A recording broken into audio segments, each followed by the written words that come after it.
Assalamualaikum warahmatullahi wabarakatuh. Selamat pagi, siang, sore untuk teman-teman semua. Mahatma Gandhi pernah berkata, masa depan itu bergantung pada apa yang kita lakukan pada hari ini.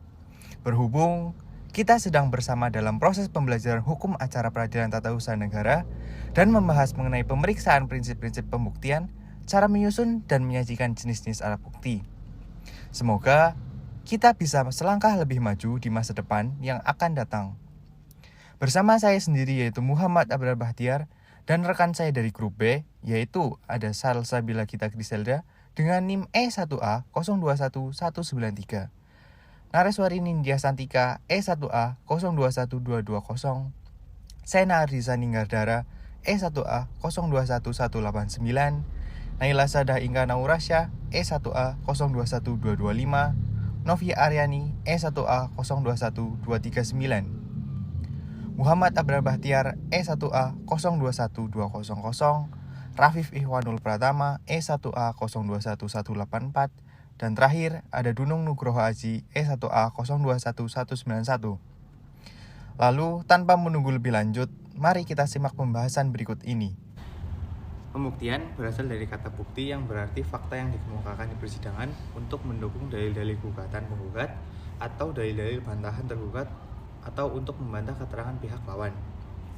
Dalam arti luas, membuktikan adalah suatu upaya untuk meyakinkan hakim tentang kebenaran dalil atau posita yang dikemukakan dalam suatu perkara yang pada hakikatnya mempertimbangkan secara kemasyarakatan mengapa dalil posita tertentu dianggap benar.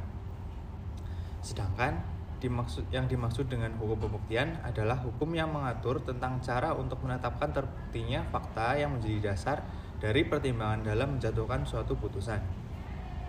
Fakta tersebut dapat terdiri dari fakta sebagai yang dikemukakan oleh Indro Hartono sebagai berikut. 1. Fakta hukum, yaitu kejadian-kejadian atau keadaan-keadaan yang eksistensinya atau keberadaannya tergantung dari penerapan suatu peraturan perundang-undangan. Yang kedua, ada fakta biasa, yaitu kejadian-kejadian atau keadaan-keadaan yang juga ikut menentukan adanya fakta hukum tertentu. Asas keaktifan hakim berdasarkan pasal 107 Undang-Undang Nomor 5 Tahun 1986 dalam proses pembuktian di Peratun, hakim bebas untuk menentukan 1. Apa yang harus dibuktikan. Saat di dalam proses pembuktian, hakim tidak terikat terhadap fakta dan hal yang diajukan oleh penggugat maupun tergugat, sehingga hakim bisa mengesampingkan fakta dan hal yang diajukan oleh para pihak dan hakim bisa memeriksa fakta yang diajukan secara lebih lanjut. Kedua, siapa yang harus dibebani pembuktian. Beban pembuktian merupakan suatu kewajiban yang diberikan kepada suatu pihak untuk membuktikan fakta yang menjadi dasar pertimbangan hakim dalam memutuskan putusannya. Beban pembuktian tersebut bisa diberikan kepada hakim itu sendiri maupun kepada pihak yang terikat. 3. Alat bukti mana saja yang diutamakan untuk digunakan dalam pembuktian. Alat bukti memiliki kekuatan dan derajat bobot yang sama, sehingga tidak ada tingkat kekuatan dalam alat bukti. Namun dalam pasal 107 Undang-Undang Peratun dijelaskan bahwa hakim bebas menentukan sendiri alat bukti apa saja yang diutamakan dalam pembuktian. Yang keempat, penilaian kekuatan alat bukti yang diajukan. Hakim memiliki wewenang untuk memberikan penilaian atas suatu pembuktian, tetapi ada batasan dalam penilaian tersebut, yaitu diatur di dalam pasal 107 Undang-Undang Peratun, bahwa untuk memberikan sahnya pembuktian diperlukan minimal 2 alat bukti.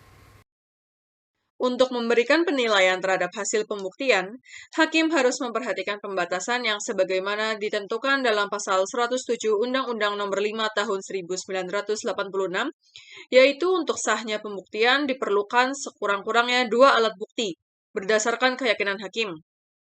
Di mana dalam pasal 100 ayat 2 Undang-Undang Nomor 5 Tahun 1986 juga menentukan bahwa kejadian yang diketahui umum tidak perlu dibuktikan.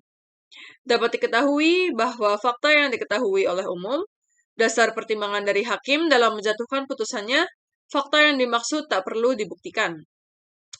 Di samping fakta yang telah diketahui umum, oleh Indro Hartono disebutkan adanya fakta yang juga dapat menjadi dasar pertimbangan dari hakim dalam menjatuhkan putusannya yang tidak perlu dibuktikan, yaitu ada hal-hal yang menurut pengalaman umum sering terjadi, fakta-fakta prosesual yang terjadi selama pemeriksaan, dan adanya eksistensi hukum. Asas keaktifan hakim yang mengarah pada ajaran pembuktian bebas juga dinormalkan dalam pasal 85 UU Peratun, yang sebagai berikut. Yang pertama, untuk kepentingan pemeriksaan dan apabila hakim ketua sidang memandang perlu, ia dapat memerintahkan pemeriksaan terhadap surat yang dipegang oleh pejabat tata usaha negara. Yang kedua, selain hal sebagaimana dimaksud dalam ayat 1, hakim ketua sidang dapat memerintahkan pula supaya surat tersebut diperlihatkan kepada pengadilan. Yang ketiga, apabila surat itu merupakan bagian dari sebuah daftar, sebelum diperlihatkan oleh penyimpanannya dibuat salinan surat itu sebagai ganti yang asli belum diterima kembali dari pengadilan.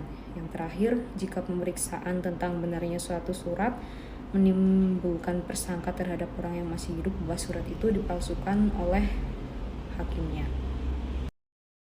Selanjutnya, di sini saya akan membahas mengenai alat bukti. Sebelum kita membahas lebih jauh mengenai alat bukti, kita harus tahu terlebih dahulu nih apa itu pembuktian. Pembuktian adalah tahapan persidangan di mana para pihak diberikan kesempatan seluas-luasnya untuk mengajukan bukti-bukti yang dapat mendukung dalil-dalil gugatan. Pelaksanaan proses pembuktian ini sendiri dijalankan di persidangan melihat pada dasar gugatan yang tercantum dalam surat gugatan. Hukum acara tata usaha negara menetapkan salah satu aspek yang berkaitan dengan proses pembuktian, yaitu alat bukti. Aspek inilah yang mendukung proses pembuktian yang dijalankan di persidangan sengketa tata usaha negara. Nah, dalam Undang-Undang Nomor 5 Tahun 1986 ini menerapkan macam-macam alat bukti yang dapat digunakan dalam peradilan tata usaha negara. Apa aja ya? Nah, yang pertama ada surat atau tulisan. Surat atau tulisan ini sendiri merupakan segala sesuatu yang memuat tanda-tanda bacaan yang bisa dimengerti dan mengandung suatu pikiran tertentu. Dalam pasal 101 Undang-Undang Peratun ini mengkategorikan 3 jenis surat sebagai alat bukti. Yang pertama ada akta otentik. Akta otentik ini sendiri merupakan surat yang dibuat oleh atau di hadapan seorang pejabat umum yang menurut peraturan perundang-undangan berwenang membuat surat itu dengan maksud untuk digunakan sebagai alat bukti tentang peristiwa atau peristiwa hukum yang tercantum di dalamnya. Kemudian yang kedua ada akta di bawah tangan, yaitu surat yang dibuat dan ditandatangani oleh pihak-pihak yang bersangkutan dan maksud untuk digunakan sebagai alat bukti tentang peristiwa atau peristiwa hukum yang tercantum di dalamnya. Kemudian yang ketiga, surat-surat lain yang bukan akta. Surat-surat lain yang bukan akta ini sendiri merupakan alat bukti bebas di mana hakim tidak harus menerima maupun mempercayainya. Nah, akta otentik, akta di bawah tangan, ataupun surat-surat lain yang bukan akta mempunyai kekuatan yang sempurna dalam pembuktian di persidangan. Kemudian yang kedua ada keterangan ahli. Apa sih definisi dari keterangan ahli? Ternyata dalam pasal 102 ayat 1 Undang-Undang Peratun mendefinisikan mengenai keterangan ahli. Keterangan ahli merupakan pendapat orang yang diberikan di bawah sumpah dan persidangan tentang hal yang ia ketahui menurut pengalaman dan pengetahuannya. Berdasarkan ketentuan tersebut, penentuan seorang menjadi ahli adalah wewenang majelis hakim. Nah, dalam penunjukannya terdapat kriteria di mana ahli-ahli tersebut memang berpengalaman dan berpengetahuan. Pada lazimnya, yang dapat menjadi ahli adalah orang yang memiliki pendidikan, penelitian, atau karya-karya ilmiah, atau juga pekerjaan yang berkaitan dengan sengketa yang diperiksa di peradilan tata usaha negara. Nah, seorang ahli dalam persidangan harus memberi keterangan baik secara lisan maupun dengan surat yang dikuatkan dengan sumpah atau janji menurut kebenaran sepanjang pengetahuannya yang sebaik-baiknya.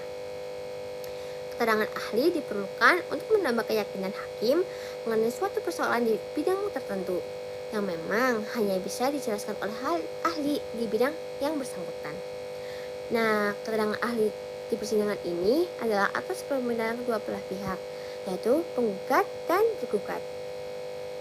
Untuk alat bukti yang selanjutnya yaitu yang ketiga, keterangan saksi.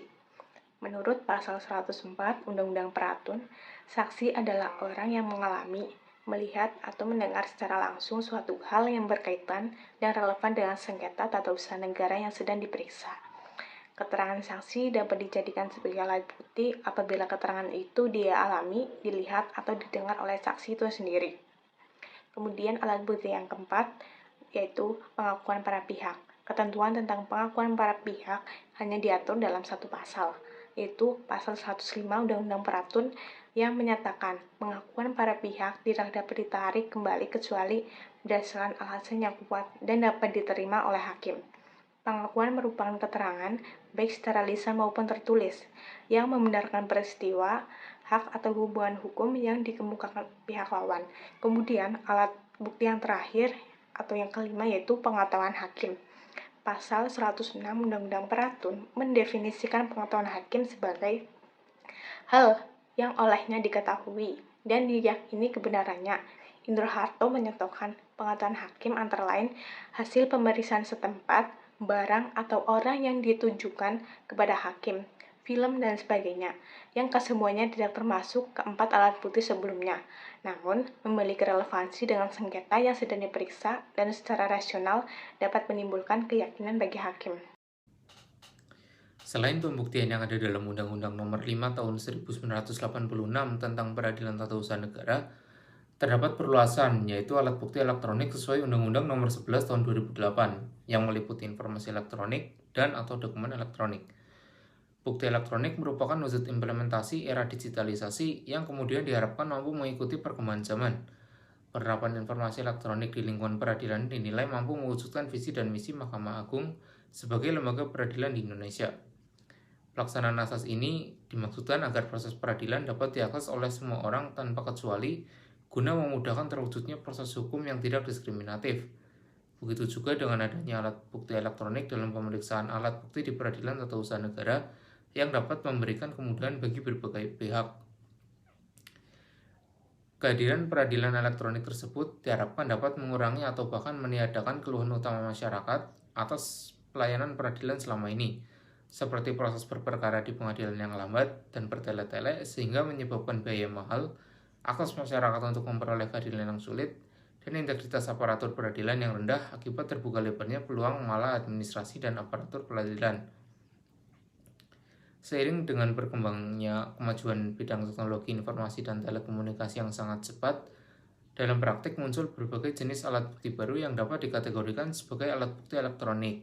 Misalnya email, pemeriksaan saksi menggunakan video conference atau teleconference, sistem pelayanan pesan singkat atau SMS, hasil rekaman kamera tersembunyi atau CCTV, informasi elektronik, tiket elektronik, data dokumen elektronik, dan sarana elektronik lainnya sebagai media penyimpanan data. Bagi dunia peradilan, kedudukan alat bukti elektronik sangat penting karena informasi elektronik atau dokumen elektronik hasil cetak merupakan alat bukti yang sah, yang merupakan perluasan dari alat bukti dalam hukum acara yang berlaku di Indonesia. Dengan syarat informasi elektronik atau dokumen elektronik tersebut menggunakan sistem elektronik sesuai dengan ketentuan yang diatur dalam Undang-Undang Nomor 19 Tahun 2016 tentang perubahan atas Undang-Undang Nomor 11 Tahun 2008 tentang ITE.